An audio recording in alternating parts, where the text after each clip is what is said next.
Paz do Senhor Jesus, igreja. Graças a Deus, estamos aqui, mais uma vez reunidos, mais uma vez prontos para adorar o Senhor, no nome de Jesus, para glorificar o seu nome, invocar em espírito e em verdade. Digo para vocês que se houvesse culto todos os dias, eu faria questão de estar todos os dias. Inventaria um jeito, daria meu jeito, nem que eu chegasse aqui, desse a paz dos seus irmãos e voltasse para resolver meus compromissos, mas estar na casa do Senhor é um privilégio. E eu queria que, antes de ler a palavra, uma nota de advertência, meus irmãos. Eu ouço muito crente dizer assim: irmão, política e religião não se misturam. Na verdade, política e religião, a política que nós conhecemos, que você conhece, realmente não se mistura com religião. Mas a coisa pública é política. E até isso foi trocado, foi sujo, ok? Foi corrompido. E o que você chama de política, na verdade, é manifestação partidária. E partido já está dizendo partido.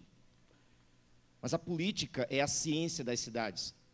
É a maneira como se administra os bens públicos em prol dos munícipes, em termos políticos modernos.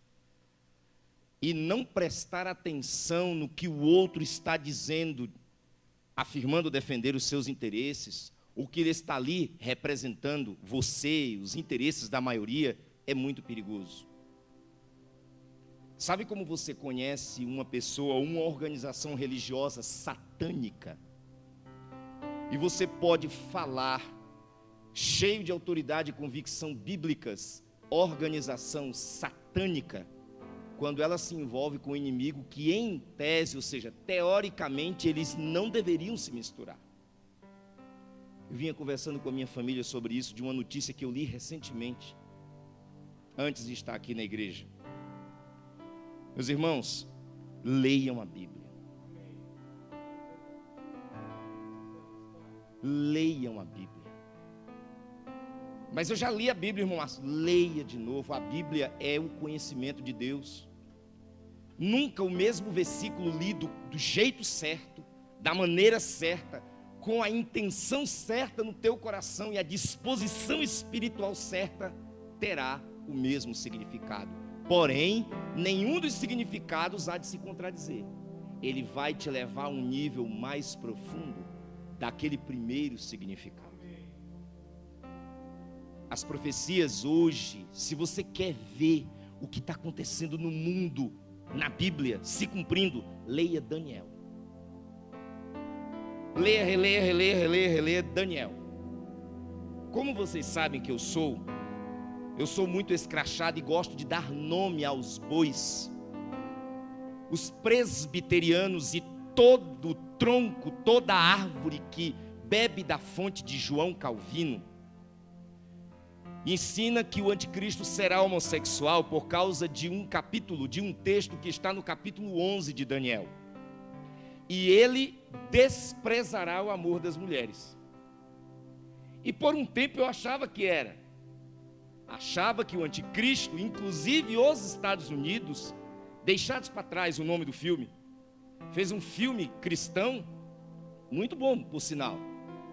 Só que a ideia, o anticristo, ele leva um tiro lá no meio da população e tal, e uma das cabeças será ferida de morte, aí acha que é o anticristo que vai ser ferido de morte, e ele ressuscita homossexual. E aí uma nova onda de santos, estudiosos sérios das Sagradas Escrituras, começou a alertar de que é para este caminho que o diabo quer que você pense. Na verdade, o anticristo será contra o desejo das mulheres. Ele não será homossexual. Satanás se levantará contra tudo que se chama Deus. Aprenda a ligar os pontos, igreja. Aprenda a ler ao seu redor para se preparar e orar do jeito certo. Isso que eu vou falar tem tudo a ver com esse texto, que ele será contra tudo que se chama Deus. Mao Tse Tung, um dos maiores assassinos da história chinês, Ele, em seus diários, conta que quando tinha apenas 8 anos, passava na frente dos templos budistas. Budista adora quem, irmão? É Cristo que os budistas adoram? Tem alguma relação?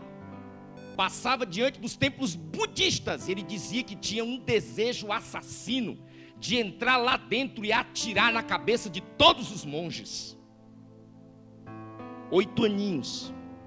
Quando se tornou adulto, ele destruiu principalmente os monges tibetanos e budistas.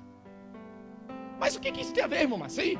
Isso não tem nada a ver com a gente. Isso não tem nada a ver com Cristo, né? Porque não é anticristo. Aí, de novo, os calvinistas fazem uma leitura histórica manca, aleijada, de que, por exemplo, Flávio Antíoco Epífanes, como o pastor pregou aqui uma vez, não era anticristão. Mas não pode, irmão, porque Cristo surgiu 400 anos mais tarde, irmão. Não pode. Eu não me dou ao trabalho de discutir com quem não tem a mente do Espírito. Aquele que tem a mente do Espírito discerne bem todas as coisas.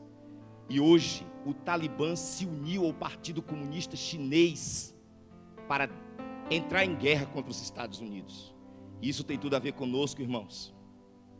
A nossa liberdade cristã está sendo cerceada. E sabe como foi que ela entrou aqui na igreja, o Brasil para Cristo do Guaíra, pequenininha, miudinha, na forma de proteção contra o coronavírus, o distanciamento social, redução. Você sabe, se não fosse por pastores e homens de Deus como o pastor Ezequias, a gente teria fechado. Isso não tem nada a ver com vírus, irmão. É perseguição contra você e contra mim, contra nós como crentes. Busquemos a Deus, meus irmãos, mais do que nunca temos buscado. Vamos abrir as nossas Bíblias em Esdras. Esdras capítulo 8, versículo 22 e 23.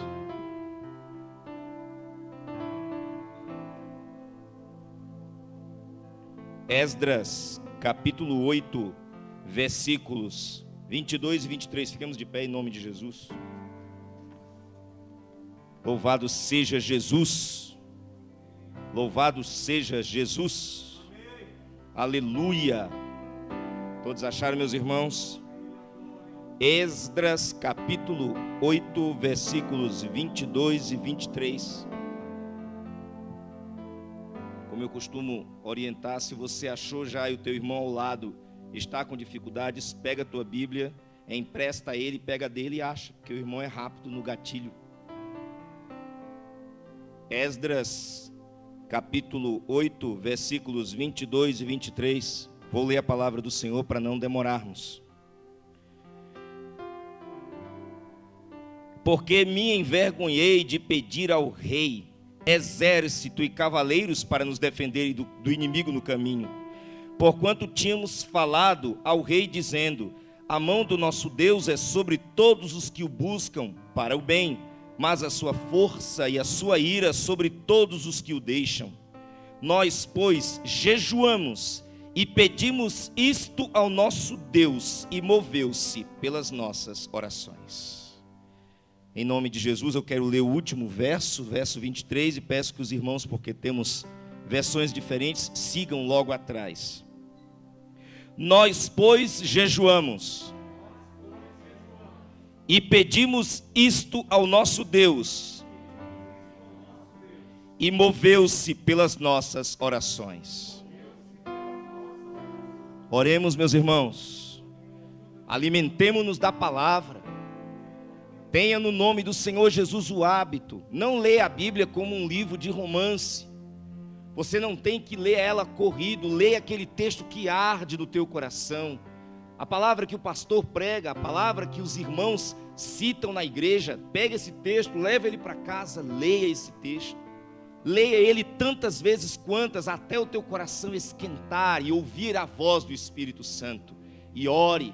Jejue, humilhemo-nos diante do nosso Deus, Em nome de Jesus, vamos orar. Senhor Deus Todo-Poderoso, seja bendito para sempre o teu santo nome. Em nome de Jesus suplicamos a tua misericórdia, ó Deus. Tempos sombrios, estamos no princípio das dores, meu Senhor. Estamos no princípio das dores. Ó Deus, uma das legiões mais diabólicas da face da terra, o Talibã, tem surgido e tem retomado o poder em Cabul, meu Senhor Deus, no Afeganistão, onde os teus servos estão lá pregando o evangelho. Até isto acontecer, meu Senhor Deus, havia uma relativa liberdade aos teus servos. Ó Deus Todo-Poderoso, agora a perseguição será cerrada novamente. Ó Deus, te imploramos aos crentes, te pedimos a ti, aos crentes que estão naquele lugar, guarda-os. No nome do Senhor Jesus, cega Satanás, cega os demônios do nome de Jesus, para que não consigam nem ver nem ouvir aos missionários daquele lugar. Em nome de Jesus, Deus nos abençoe no dia de hoje. Ó Deus, abençoe a igreja do Brasil, aviva a igreja do nome de Jesus. Que todos os revés e tribulações causadas por essa pandemia nos leve a uma profunda humilhação perante a tua face santa. Em o nome do Senhor Jesus, nos leve a uma profunda humilhação diante de ti. Nos dê graça, perdoe os nossos pecados, aviva a tua igreja. Senhor Deus, enche-nos da tua graça, porque o que nós temos, se tão somente recebemos da tua mão, para tão somente devolver a ti, nos dá graça, nos enche a boca de louvores, para devolvermos louvores sinceros e do fundo da alma a ti, em nome de Jesus. Assim te oramos e te agradecemos. Amém.